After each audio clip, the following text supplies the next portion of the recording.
Bismillahirrahmanirrahim. Assalamualaikum warahmatullahi wabarakatuh. Waalaikumsalam. Yang saya hormati Bapak Wakil Presiden beserta Ibu, yang saya hormati para kiai sepuh dan ibu nyai, para habaib, para pimpinan pondok pesantren, para pimpinan majelis-majelis agama, para alim ulama, para menteri yang hadir, para santri yang saya cintai,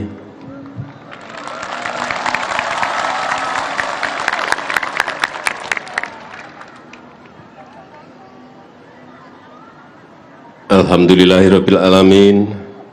Puji dan syukur kehadirat Allah SWT, kita bisa hadir kembali di zikir dan doa kebangsaan pada malam hari ini. Sungguh tadi sudah disampaikan oleh Bapak Wakil Presiden bahwa anugerah Allah SWT yang luar biasa bahwa kita bisa lepas dari COVID-19. Jangan lupa kita mensyukuri betapa keadaan yang mencekam saat itu, kengerian. Saya sendiri dengan Pak Wakil Presiden, dengan para menteri, nggak bisa membayangkan, ini COVID ini selesai kapan. Tiap hari di jalan-jalan ambulan, nguing semuanya. Sudah selesai yang Omikron, ganti yang Delta, terus nanti ganti apa lagi, kita ini tidak bisa menebak dan hanya bisa ikhtiar dan berserah diri kepada Allah SWT.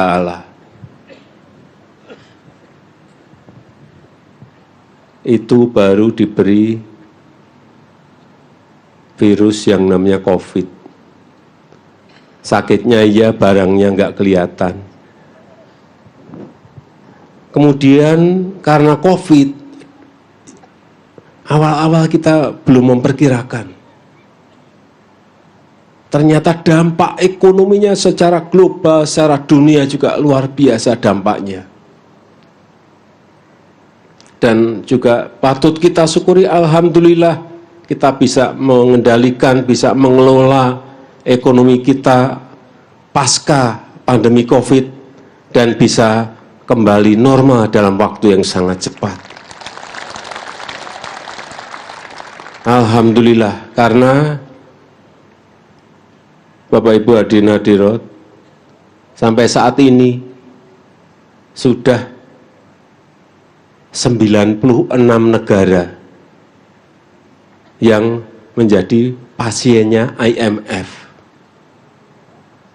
Kita pernah jadi pasien IMF di tahun 97-98. Itu pun saat itu waktu krisis nggak ada 10 negara. Ini sudah 96 negara jadi pasien IMF. Jangan ada yang tepuk tangan. Belum seperti tadi yang disampaikan oleh Bapak Presiden. Dibarengi lagi dengan krisis energi, dibarengi lagi dengan krisis pangan di mana-mana. Karena ada tambahan lagi setelah COVID, ada krisis ekonomi, ditambah lagi perang di Ukraina.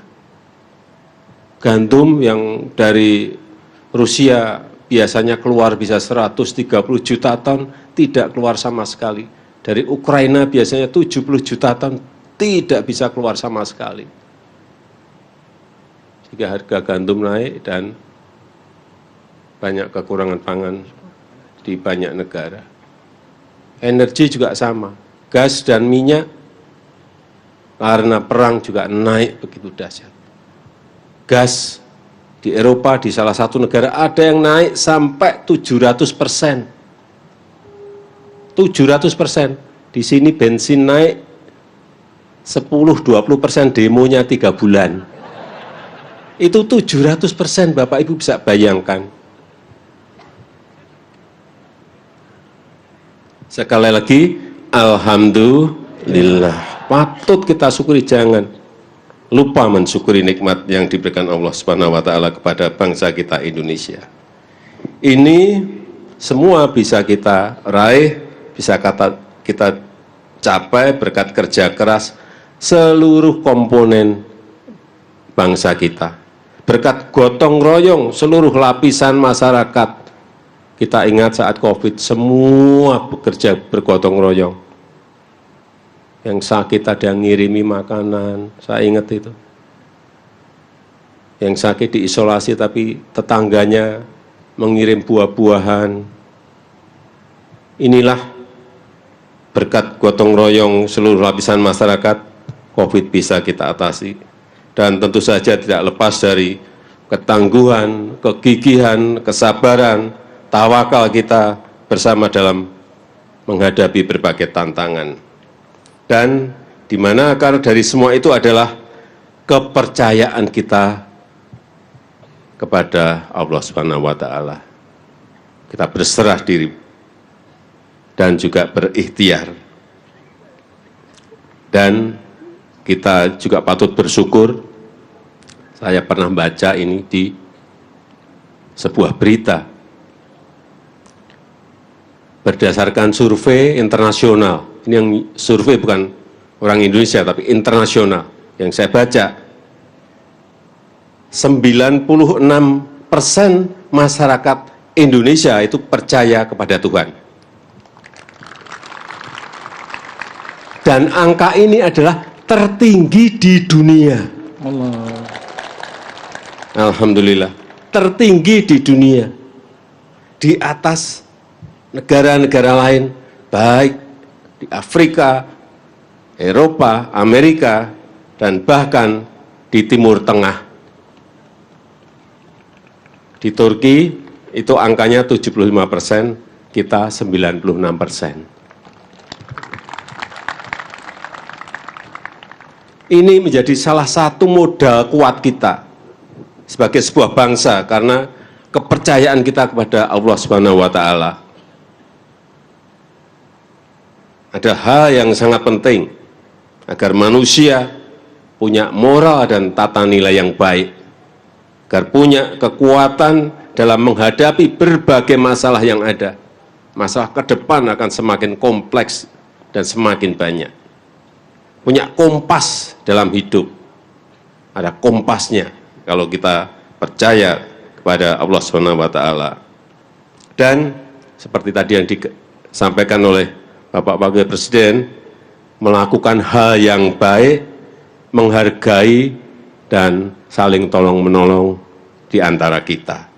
Dan memperkuat hablum minallah dan hablum minanas. Serta menjauhkan kita dari hal-hal yang tidak baik, hal-hal yang buruk. Dan pada kesempatan yang baik ini saya ingin menyampaikan ucapan terima kasih yang sebesar-besarnya kepada para kiai, kepada para ulama, kepada para tokoh agama, kepada tokoh masyarakat, kepada guru-guru kita, kepada orang tua kita, dan seluruh komponen bangsa yang secara konsisten dan tidak kenal lelah terus mengenalkan, terus mengajarkan, terus membimbing kepada anak-anak kita, generasi penerus bangsa, tentang kepercayaan kepada Tuhan, tentang kepercayaan kepada Allah Subhanahu wa taala.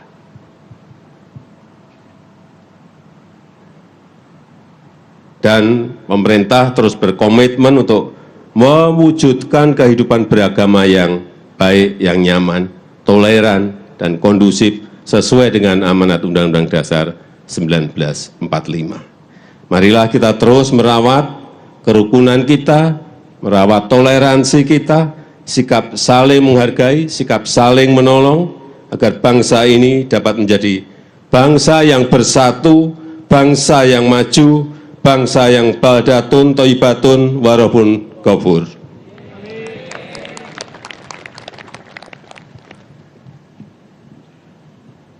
Dan di hari yang baik ini, hari pertama, ini adalah hari pertama di bulan kemerdekaan, hari pertama di bulan Agustus, sebagai wujud syukur kita atas berkah kemerdekaan yang diberikan oleh Allah Subhanahu wa taala, saya mengajak kepada seluruh kiai, para habaib, para alim ulama, para tokoh agama, para santri yang hadir, serta seluruh komponen masyarakat bergabung secara daring untuk bersama-sama melantunkan zikir, melantunkan doa, memohon ridho Allah SWT, memohon perlindungan dan berkahnya agar bangsa ini terus melaju untuk Indonesia maju.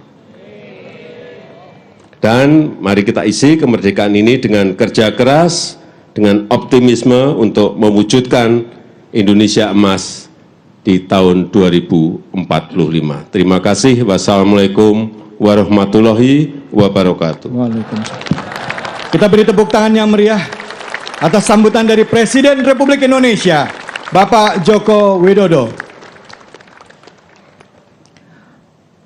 Para hadirin yang dirahmati